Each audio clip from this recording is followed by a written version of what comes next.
Well, a local middle school is taking a stand against cell phones. Clyde Boyd in Sand Springs is banning cell phones and electronic devices during school hours. You aren't able to work with your students because they're busy texting. It just makes it difficult. In tonight's Project Safe Schools, 2 Works for You's Lori Callender spoke to parents about what they think about the new mandate. Clyde Boyd Middle School and 6th grade center announcing a new cell phone policy.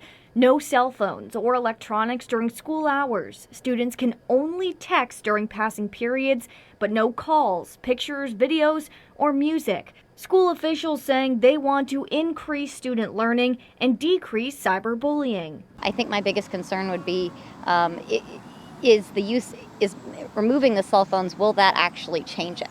Or because I think kids will still find ways to bully. Some parents commenting, worried in the wake of the recent mass shootings, how they'll hear from their child in case of an emergency. There should be enough adults with cell phones that news can be communicated, and sometimes it can even be faster and more accurate if it's coming from the district. The new policy prevents distractions from happening inside the classroom to enhance student engagement. And they certainly don't need to be messaging anybody that's in a different class, because then they're just disrupting the learning of other students, not just themselves. Many comments support the school's decision, saying other schools should follow. Eventually, they are going to be adults in the workplace, and they are going to need to know when the appropriate time to use a cell phone is. Every student will have an assigned locker responsible for bringing their own lock. If the student doesn't have a lock on their locker and brings their phone to school,